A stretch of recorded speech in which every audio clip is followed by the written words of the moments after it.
Juliet 7, Bravo, Sierra, Echo, testing radio. You're loud and clear, Robin. Thank you so much again. I'm going to reprogram because the tone was off on all of them. So I'm having to turn the tone on. Yeah, when you wrote to me, I was thinking that the tone was probably the issue.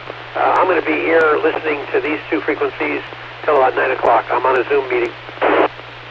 Thank you very much. Kilo Juliet 7, Bravo, Sierra, Echo. Kilo Golf 7, Lima, Echo, Alpha.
This is the Western Washington Amateur Television Society net on the 08 machine. I'm Dave, KD7CYM.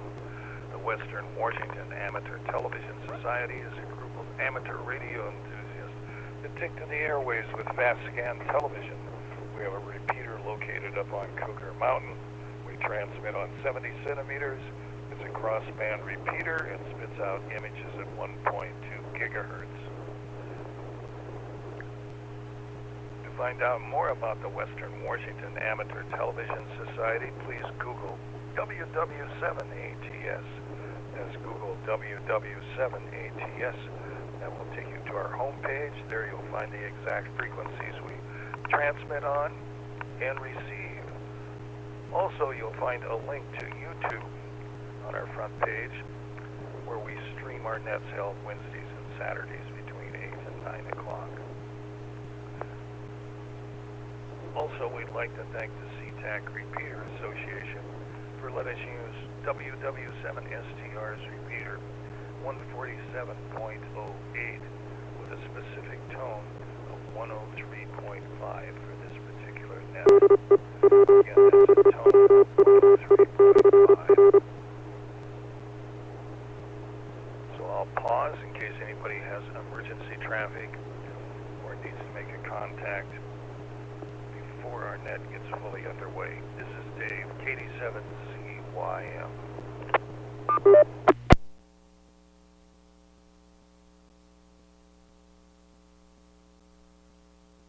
Hearing none, welcome to the Western Washington Amateur Television Society net. I'm Dave, KD7CYM. Signed in by video link already is Ron, KD7QKU. Bob, K9PQ. Wade, W7ITL. Jim, N7QO. And myself, Dave, KD7CYM. Is there anybody else wishing to check in?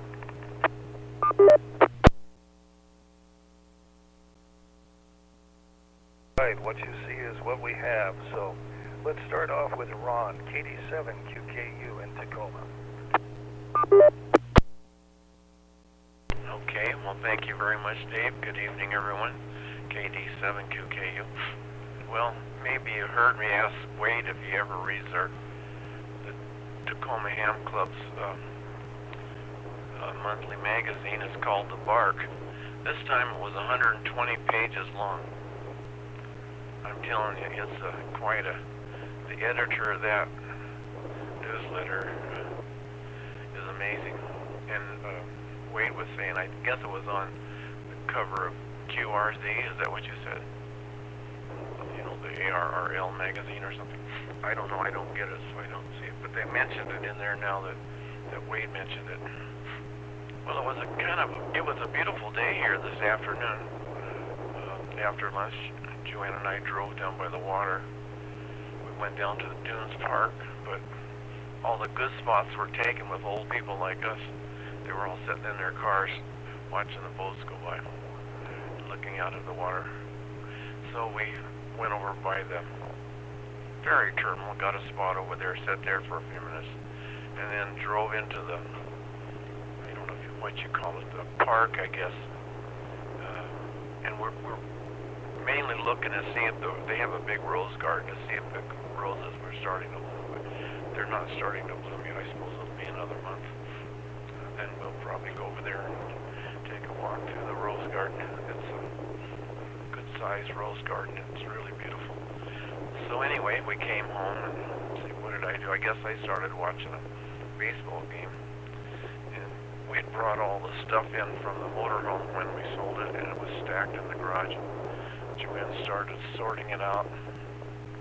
Well, I actually went out in the shed and kind of consolidated some stuff, so I came up with an empty box. So I had purchased a moving box once before, so we have two boxes. So I'm not sure what we're going to keep and what we're going to get rid of. But right now, I kind of like to keep some of the stuff.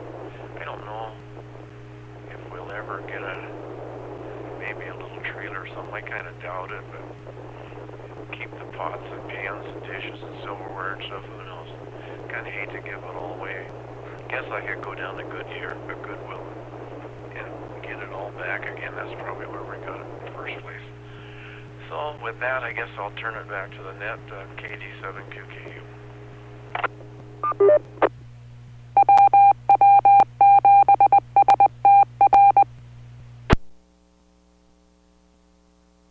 And QKU, thanks for that. Let's go to Bob, K9PQ in Bothell.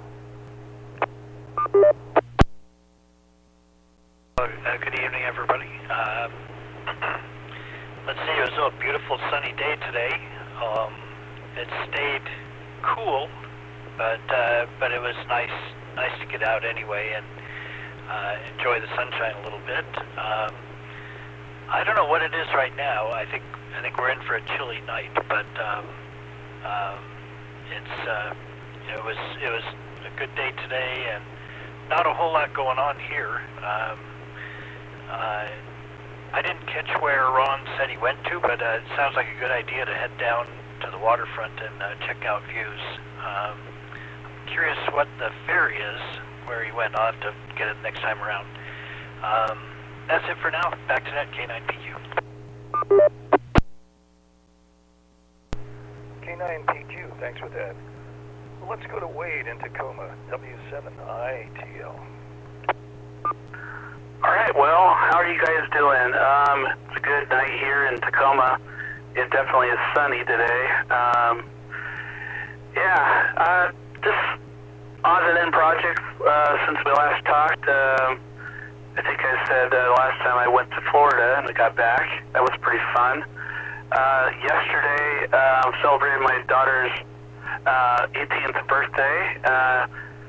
Went to her and hung out with her early in the morning to wish her a happy birthday at her mom's house, and got her some donuts, some coffee, and yeah, good times. And then today we had a pretty good dinner, spaghetti dinner, and besides that, I've been working on, I got a new laptop and I've been putting software on it and getting it ready. I'm going to use that for my mobile setup for doing mobile ops for ham radio. So trying to figure out the right distro for Linux and get all my software working on it right now. Transitioning to that laptop, but right now I still use my other laptop that you're seeing me on today. Let's see, Ron. So you went down to the waterfront. That's awesome. I'm glad you got to go hang out and check out the docks and go on the ferry. I'd like to know too where you went off. I'm guessing Vashon Island if you went to the one in Tacoma, but just a guess. All right. Well, I don't know if I have a lot of content tonight. We have a pretty small group, but we'll see what I can come up with the next round. Thanks for letting me check in.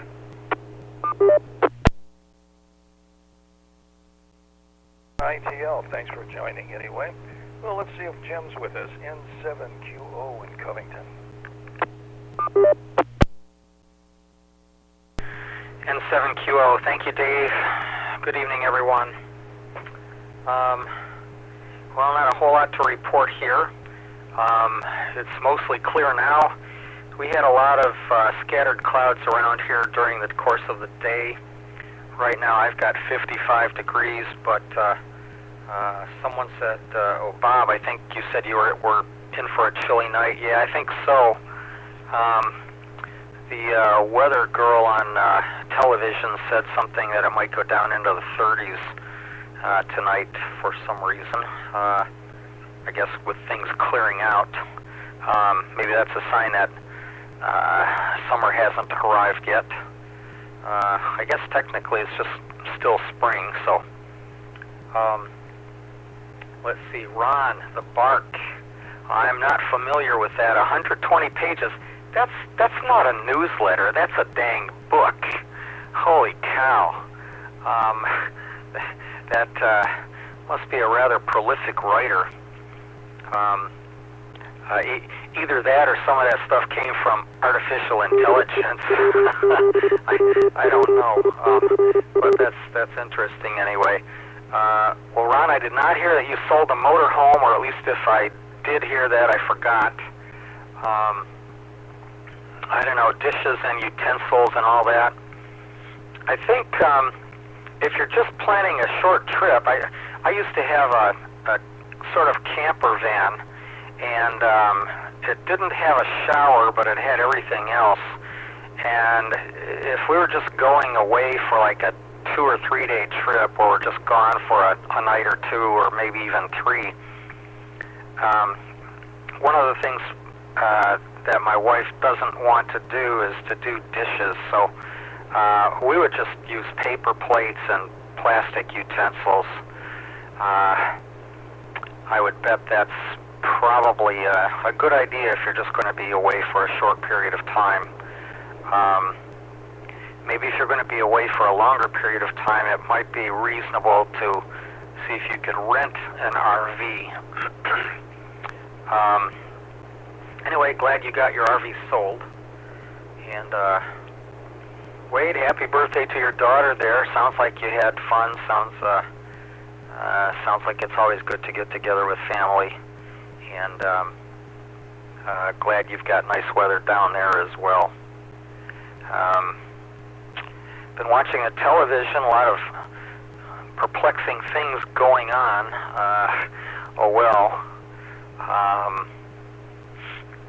I don't know. Back to you, Dave, and 7QO.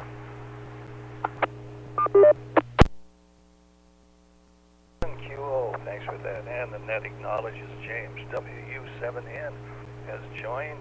So what say you, James?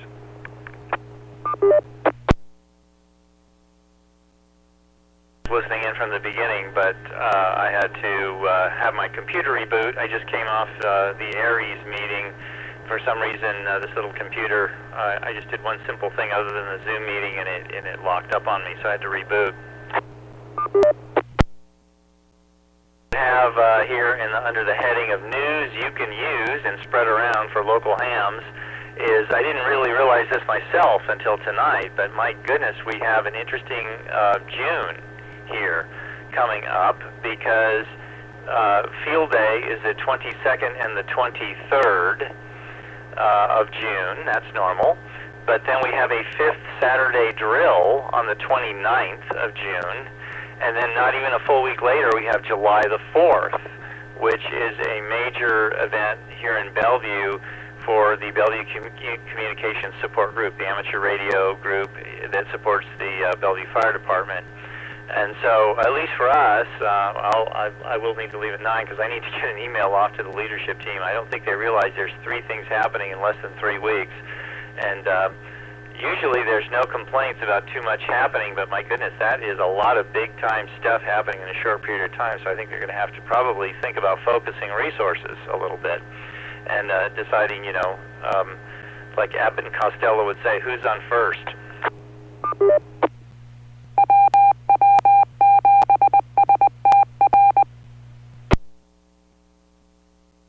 I haven't seen the national weather guess, but yeah, it's definitely cooling. Just in the time I was sitting here listening to the meeting, I don't have the heat on in my house. I was going, why is it so cold in here? And then I tossed an antenna cable out the back. I went, my goodness, it's chilly all of a sudden.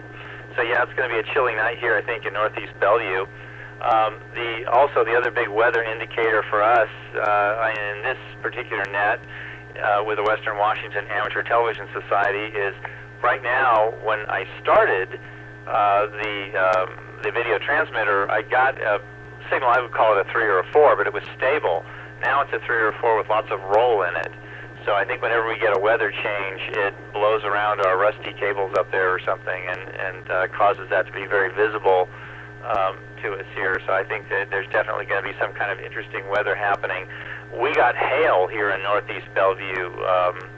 What was it, Monday, when I checked into the Puget Sound repeater PSRG. I said, yeah, I got hail in Northeast Bellevue, and everybody else said, don't see it anywhere else. So apparently it's a very localized thunderstorm. I feel your pain. Every time I look at my garage, I go, wow, that's just too much stuff. And then I go, but what do I want to give away first? I think I'm going to have to make some tough decisions. I even have a truck, a 1987 truck, that I think is just beyond redemption. I think it ended its useful service life 20 years ago, but for some odd reason it never stopped running. And then recently the battery that I got in 2009 finally gave up on it. but the exhaust system consists of a hole coming out of the engine, so whenever you're in it and it's running, you want to run it with those windows all the way down. So who knows, maybe it's got a few more years left. If I could get it started again with a new battery. I hesitate to buy a whole brand new battery because that probably exceeds the current value of the entire truck. I'm not sure. Anyway, it's always fun to see how long you can keep something like that going, but if it's not really useful anymore, and I draw the line at brakes, the brakes have to work. You know, you just can't drag your foot out the driver's side door to slow it down. It's too big. Of automotive philosophy, I guess I'll turn it back to Dave on net control for the Western Washington Amateur Television Society. This is James, WU7N and Northeast Bellevue. Go ahead, Dave. WW7N, thanks for that. Checking in, and a nice voice, you might say, keeping us up to date what's happening in your area. And this is Dave, KD7ZYM, and this is the Western Washington Amateur Television Society net on the 08 machine. Well, the last couple of days I've been doing yard work, so my body has been rejecting me this evening. It's, oh my, I envy Bob living in a place where the gardening is taken care of by being, I might have to get a gardener, I think. But oh my, it's been an interesting couple of days of exercising. I've come to the conclusion I've got some muscles in my arms that I didn't think existed, or they're just telling me, hello, I'm there. But anyway, that's about it. But I did get out today, did some shopping, run some errands. So that's pretty much what I've done. The yard work has conquered me. So I'll send it back to Ron, KD7QKU. Thank you, Dave. KD7QKU here. Yard work. So when I retired, I told my wife that's one thing that I wanted to do was hire somebody to mow the lawn. So I've had somebody mowing my lawn for the last, 20 years. And it's just been wonderful. So anyway, I don't know. So, James, I think when you leave your place, it's downhill to a stop sign at a road. So I think isn't it? Yeah. So you need pretty good brakes if you're gonna go down your hill. I don't think your foot would do the job. So Bob, that park is where the old smelter used to be here in Tacoma. So you go down Pearl Street. And if you keep going straight, you come to the, Ruston, they call it, and then you come to the ferry terminal down there that goes across, I guess, to Vashon Island. If you go left, you go to Anthony's Restaurant. There's a big parking lot there. But there's when you go into Ruston, if you take a right at the stoplight, you wind through town and go around a circle, and you can go down to the beach, and that's where the Dunes Park is. It was the old smelter. They made a really nice park. And in between that and the ferry terminal is the Tacoma Yacht Club. There's a big basin in there, and they have all kind of boats in there. And then they have a beautiful big restaurant out on the point, prime piece of real estate. But you can't go to the restaurant, I guess, unless you're a member of the Yacht Club. And I read on their website that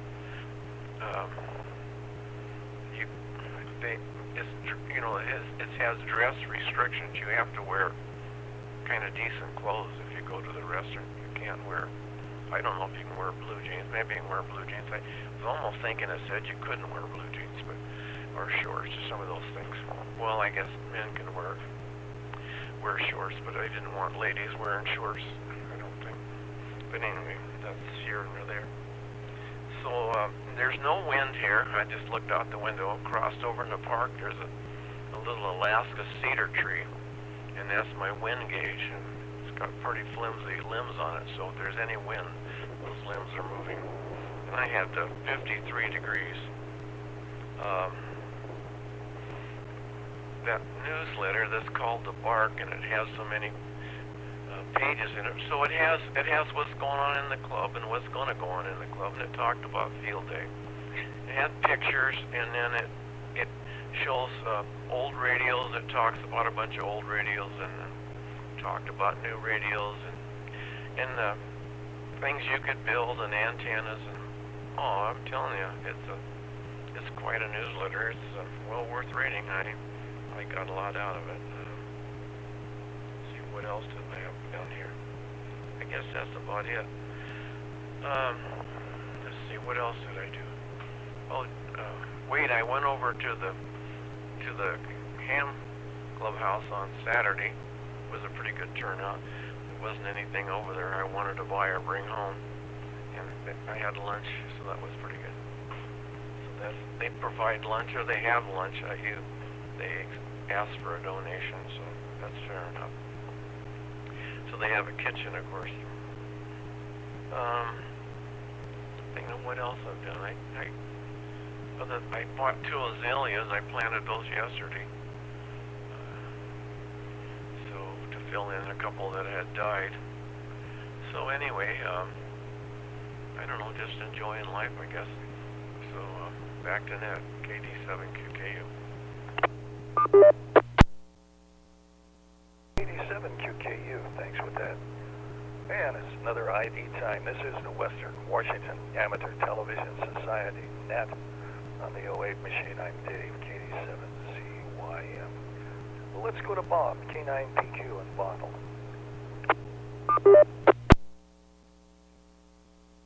Well, hello again.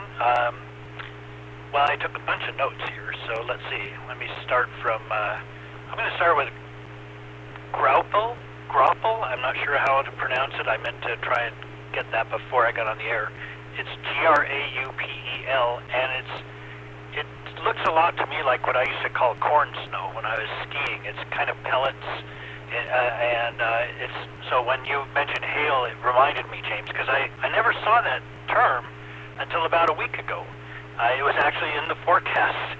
It never happened around here, but it was in the forecast for me, and I was like, what is Graupel? What is this thing? And so yeah, that's what it is. Apparently, I did a little quick search, and it looks like corn snow is what's already fallen. So like for skiers, they'll talk about corn snow a lot, and it's kind of similar to kind of pelletized snow, but I don't know if it comes from Graupel. I have no idea, but Graupel seems to be sort of a midway between hail and snow. Yeah, Dave, on the gardener, I'm pretty sure you can hire a gardener for cheaper than my monthly HOA fees or my condo association fees. So, you know, you ought to consider it. You seriously ought to consider that, Dave. It is one thing I have to admit I sort of take for granted because I've been here 12 years, and so I don't think about it all that often, but it sure is nice. Very noisy when they come, especially with the air blowers. They are just super loud. I have all of my double pane windows closed and everything, and it's still really loud.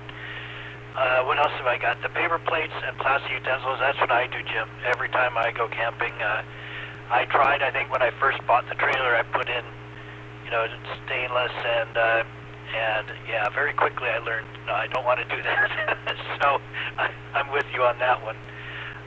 What else have I got? Oh, I have a good keeping a vehicle for a long time story. When I was back in my 20s, a guy had a car that was old at that time. So let's see, that was around 1980. So it was probably about a 1970 or so big Chevy. You know, one of the big 4-doors, Impala or something like that. And it had a leak. It actually leaked from the engine compartment because it was just rotting. You know, he had brought it out from the East Coast. He said he was going to keep driving it till it died, and it just wouldn't die. And one day I got in the car with him on the passenger side, and where the leak was, there were mushrooms. He had mushrooms growing inside of his car. So that was a good one. And I thought I had one more thing. Oh, yacht club. Yeah, I was lucky enough that I had an aunt and uncle that belonged to the Seattle Yacht Club for a while, and we got to eat there sometimes, and fortunately they had a pretty liberal dress code, so that was not a problem for me, but I know lots of them are picky about that. Okay, I'll send it back to Ned, K9PQ.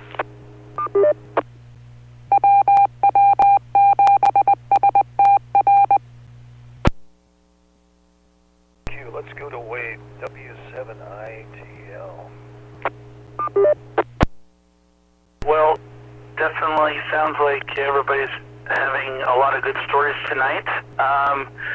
Ron went to the clubhouse at Radio Club at Tacoma. They always do have a good lunch. So every time I go there, they have a lunch. They do.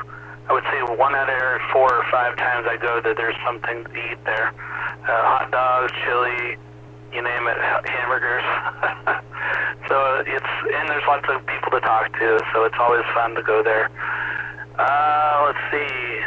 James says that you had some hail at your house. Wow.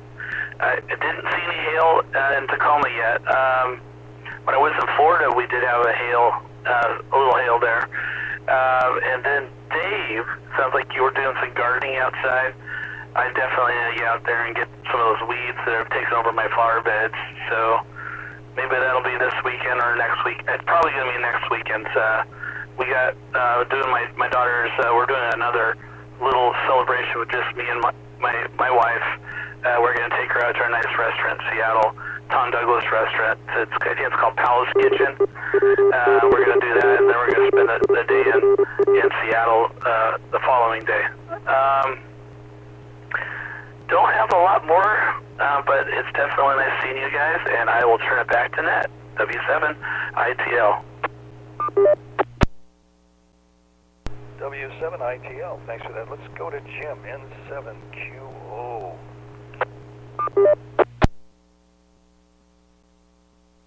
N7QO. Thank you, Dave. Well, let's see.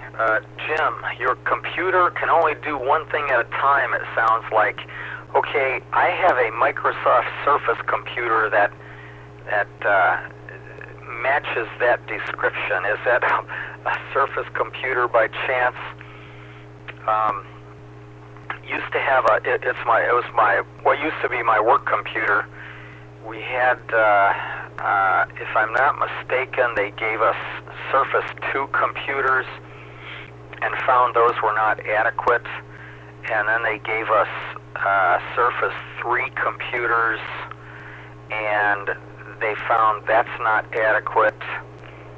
And meanwhile, they decided that they would sell the rejected Surface 2 and Surface 3 computers. And so I got this thing, the company sold them to us for like, I think it was $75 a piece or something like that. And yeah, it just doesn't want to do more than one thing at a time. They replaced it with iPads, and those seem to work flawlessly. But it works as long as you maintain the operation within limits there. Let's see. Oh yeah, you were saying it sure does sound like a lot of stuff is happening. 3 events, holy cow. Or 3 weeks. Anyway, 4 events, 3 weeks. I don't know. I forgot. I didn't write that down. Anyway, sounds like lots of stuff going on there. Let's see. My 1.2 gigahertz picture from the television repeater is unusually good tonight. It's stable at my location. It is not rolling at all, and the signal seems to be stronger than it usually is.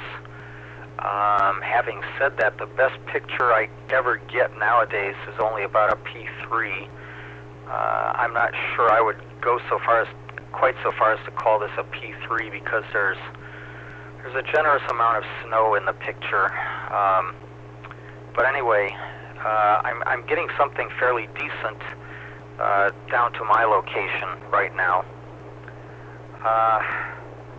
Let's see.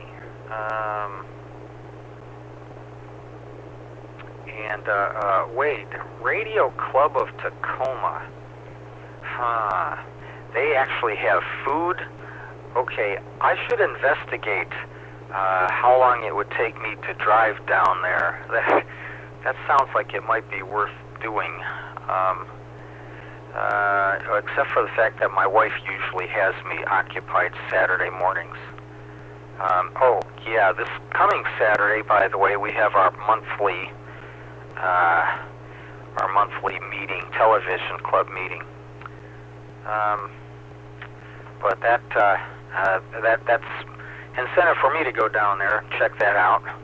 A little less money to spend on food, but more money to spend on gas. Oh well. Jim, good luck with the truck. I know you've been battling with that for a while, and the latest seems to be, well, I don't know. Don't wear out your shoes. It's brakes are supposed to have shoes, but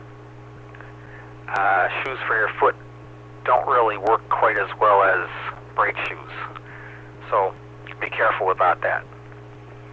Back to you, Dave, and 7QO.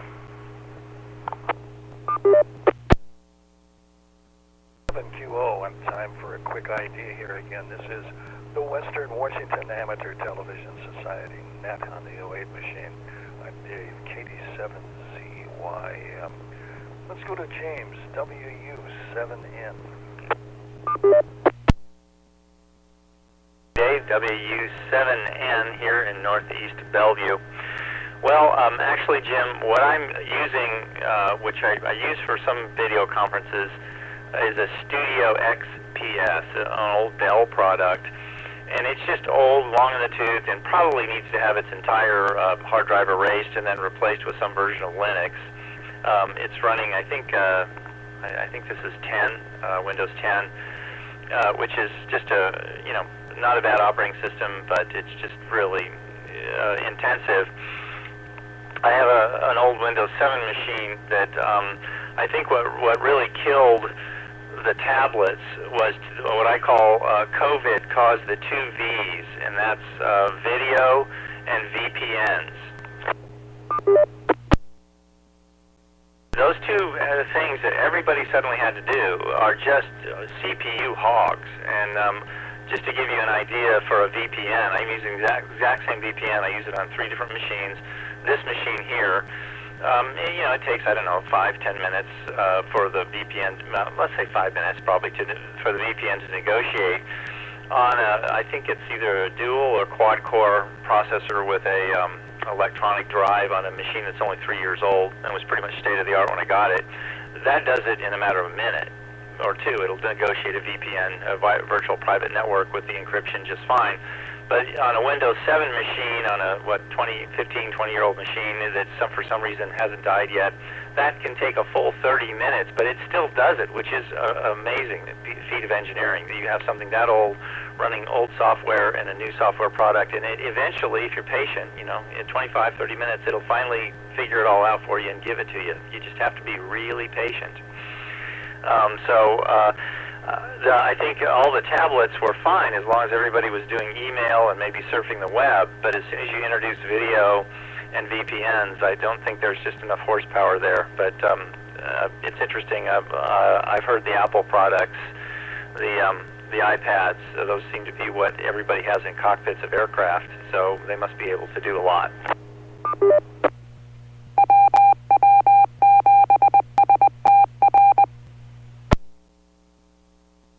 And Jim, also, yeah, your food, gas, and housing observation is more profound than you might think. I have just been recently in situations over the last couple of months where I'm dealing with particularly younger people. A lot of them sometimes are roommated up with people, or sometimes they're still living at home. And food, gas, housing, what do you spend your money on? Because here in Washington State, I was corrected. We don't have the highest gas prices in the nation. I guess we're the second highest, because actually there's some urban areas of California that are running higher than us. But our gas is very, very expensive. Housing in Bellevue, the food bank released a report, which I really think their methodology is pretty darn good, that for 2 people, like a single mom and a kid, with one person working, in order to live in Bellevue or Issaquah, you need to make $120,000 a year. To support 2 people with food, gas, and housing, which of course is not terribly realistic for a lot of those people. So then you're left, with food, which I'm just kind of stunned at how much the price of fast food has gone up. And today, I don't know if you guys are following it or not, but Starbucks stock made a precipitous drop, a huge decrease in stock value, because their projections, which weren't really very optimistic to begin with, their real numbers came in way below their projections, and so people, just can't afford, whatever it is now, $8 or $10 cups of coffee, and it's affecting all the fast food. Burger King used to have coupons for $2 and something cents, and you get 2 tiny burgers and 2 tiny bags of fries. The same thing right now. I think the last time I looked it was $7.70 with a coupon. That's the coupon price. That's not the full price. So I think, given who fast food was feeding pre-COVID or even during COVID, and with the inflation prices there, I think there's going to be a real consolidation of restaurants and fast food business, because I just don't know how you can possibly afford food, gas, housing. Many people are not. If they're living still with their parents or roommating up intensively, I'm talking like 4 or 5 people in a 2-bedroom, I guess maybe you're close enough to your work that you don't have to spend a lot of money on gas, and then I guess you eat lentils and macaroni and cheese from the food bank, and that's how you eat. Positive, jolly, optimistic talk. Let's go back to breaks. Today I had an interesting experience. I was out walking, and I hear just really intensive screaming. And if you've got those little screamers on your front pads, how they'll just kind of whisper to you at first, a little whisper to say, I think you should look at me, I think my tires should be removed, and you should look at those brake pads. But if you ignore it, I guess they really got the state-of-the-art down over the last 30 years. If you ignore it long enough, before the actual rotors are just completely gouged all to pieces, those things will just make ear-piercing screams when you put on the brakes. And I do have to commend, it's a real melding of material science and sonic engineering to get them to do that, because I remember one of the problems with those brakes back in the 80s is they would whisper a little scream at you, but if you didn't pay attention, they would stop, and then your rotors would be damaged. Going down, Ron, yes, I have 3 hills of death between my house and Westlake Sammamish, and I heard this screaming noise and turned, and it was a man who obviously is from overseas, and I guess they're just not, they don't grow up with cars, They have, their mass transit is so far superior to anything we have in the U.S. When they come to the United States, they're really just not familiar with automobiles, and everybody, particularly in this group, you should not take your knowledge of automobiles for granted at all, because the look on this man's face was just priceless. I mean, I couldn't get my cell phone out fast enough, but as he went down the hill with this thing just screaming like crazy, you could tell he had no idea what was causing that noise. And I mean, it was a real ear splitter as he went down the hill. And it's not funny, I guess, but it sort of is. I guess you would have had to have been there. I'm sorry, I laughed. I'm a bad person. I'm a bad person. But I laughed. The look on his face was just one of total terror as he went down the hill. Anyway, there was one other thing I wanted to show you guys on this round. I've been going to physical therapy, and hopefully it's maybe going to wrap up. I don't know. And so I have these T-shirts that I wear, and I have 3 categories. Completely offensive, I would never wear in public. Just sort of funny if you have a sense of humor, and then completely bland, boring T-shirts. And somehow, some in category 2 got mixed up as I went to physical therapy, but fortunately the staff there has a sense of humor and just thought they were hilarious. So I really pushed it a little bit today. I wore this T-shirt to PT.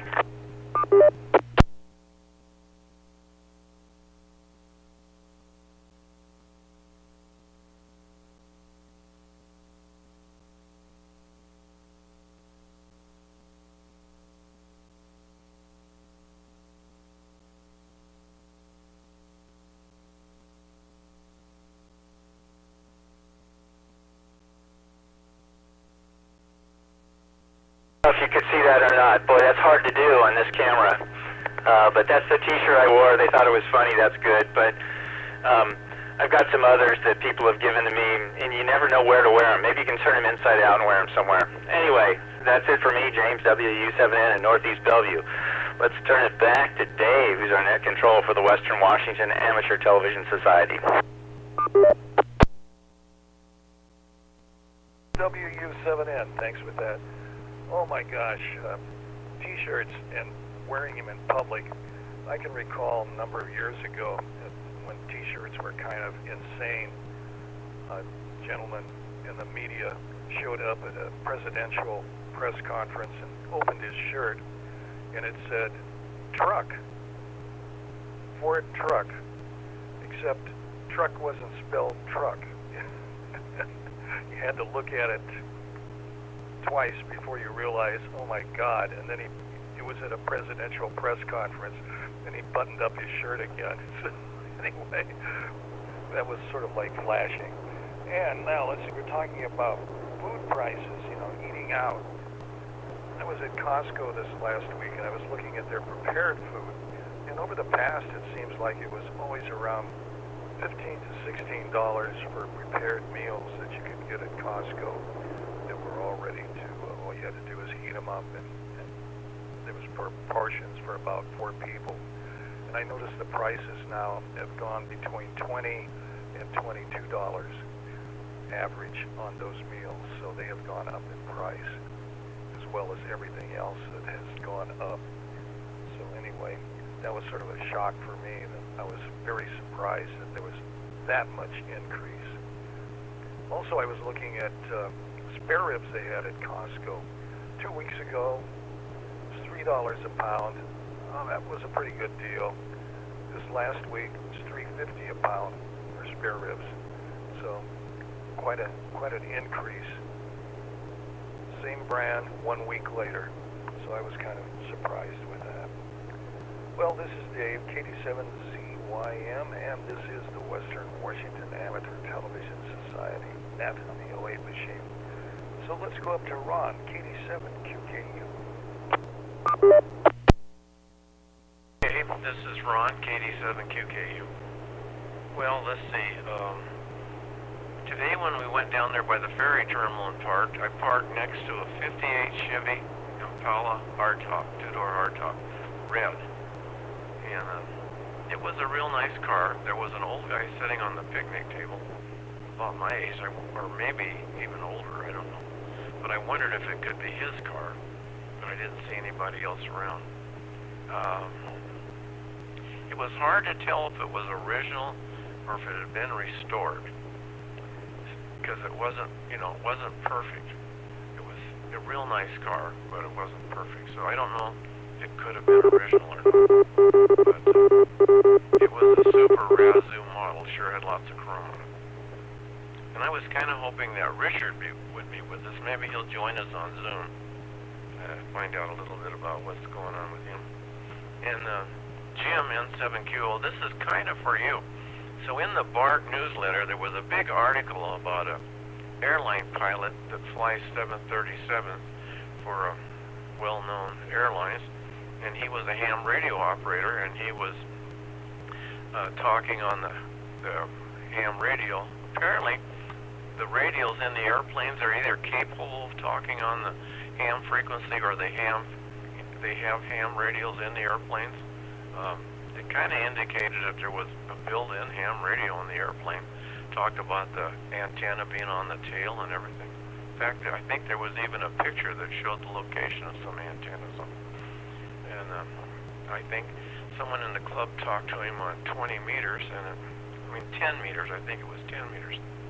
And it kind of sounded like there was quite a few airline pilots that were ham operators, and they would talk. The guy was at 34,000 feet when he was talking, and the radio had 400 watts. Remember that from the article. So it would really reach out. So I don't know, Jim, when it comes your turn.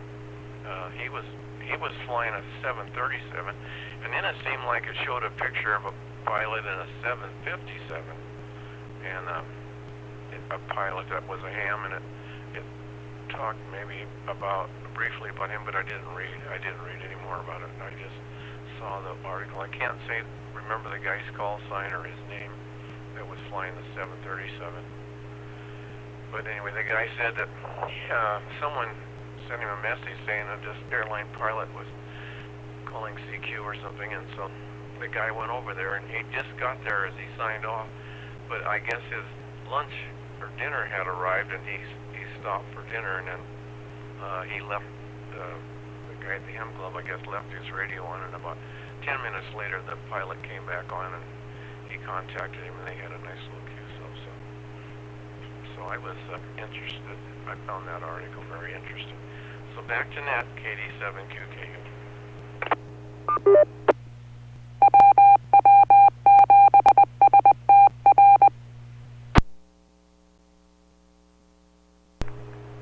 KD7QKU, thanks for that. Let's go to Bob, K9PQ in Bothell.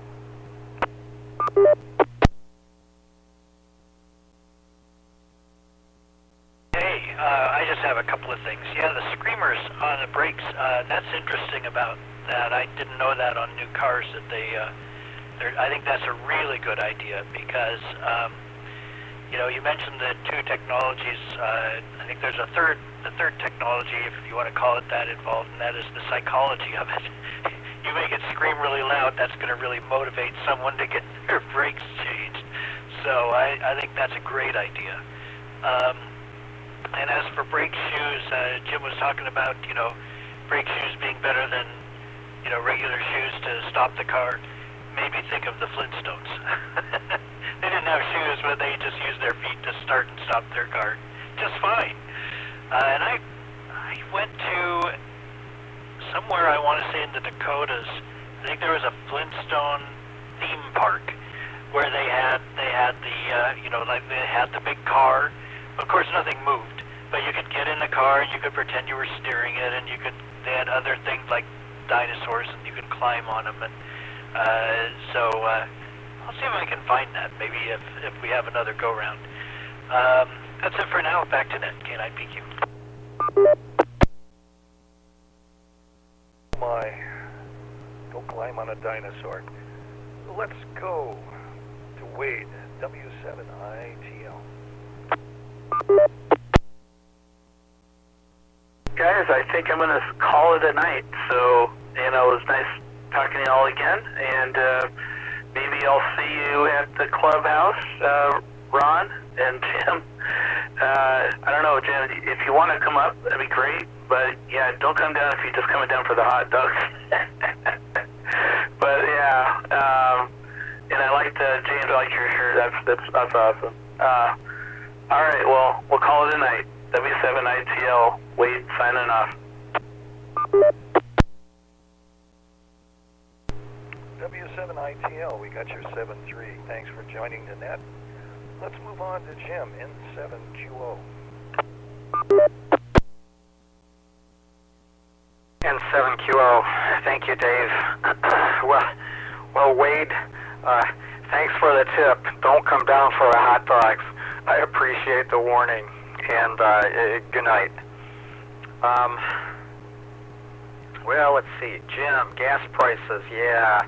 $120,000 a year to be in Bellevue there, that sounds to me kind of like in some places in this country where you need to live somewhere else and then commute into Bellevue to work.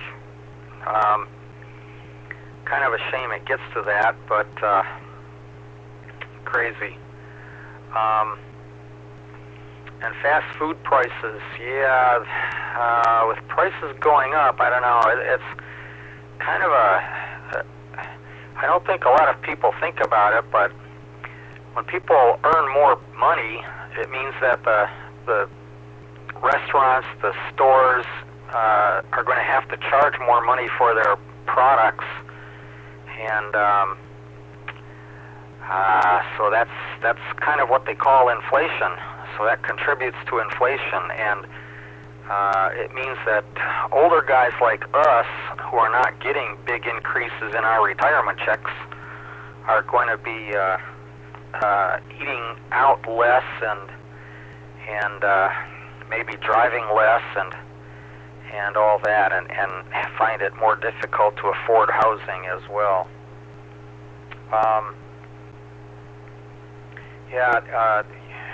You know, sometimes what you're saying, though, brought back some memories.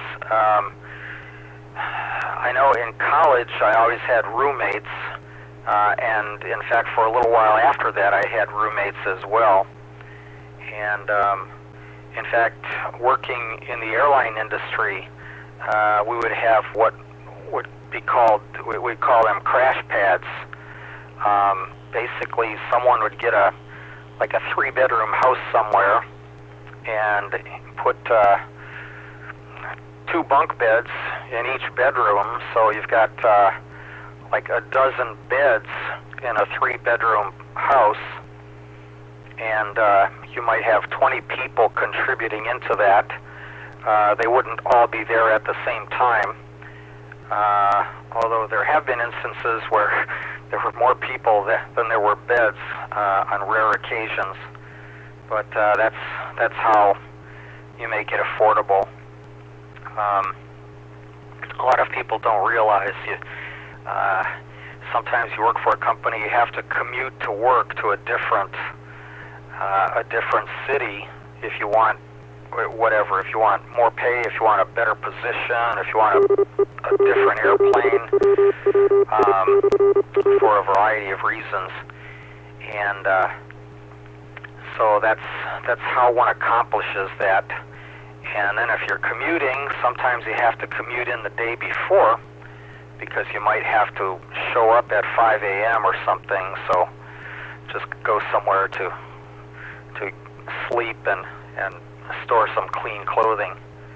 But that's how we make it affordable by having multiple roommates. I could not read your T-shirt.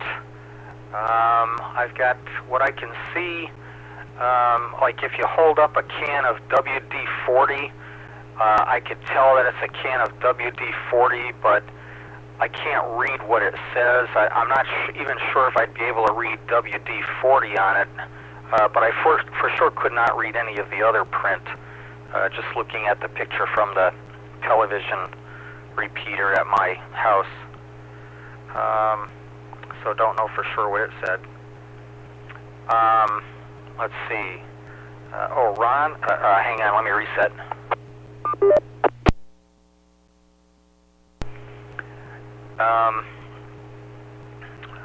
Ron, I don't know if it would be all that likely to have a HF rig in a 737, but flying international, yeah, it's pretty common. When you're doing ocean crossings, there have been a lot of places where you're out of touch with any sort of VHF stations. And so we use HF, and every now and then we're required to make a position report, let air traffic control know where we are and that everything is cool.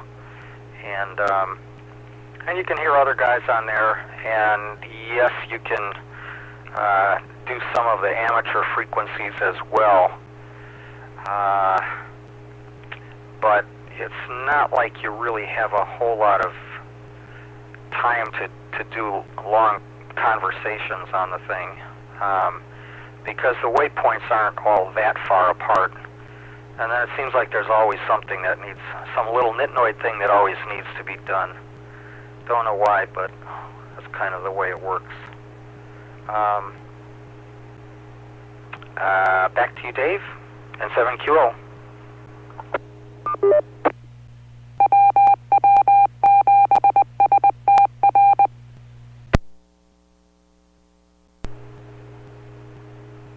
And 7QO, thanks for that. Let's go to WU7N, James. I just sent you an email with what the profound philosophical statement on my T-shirt says,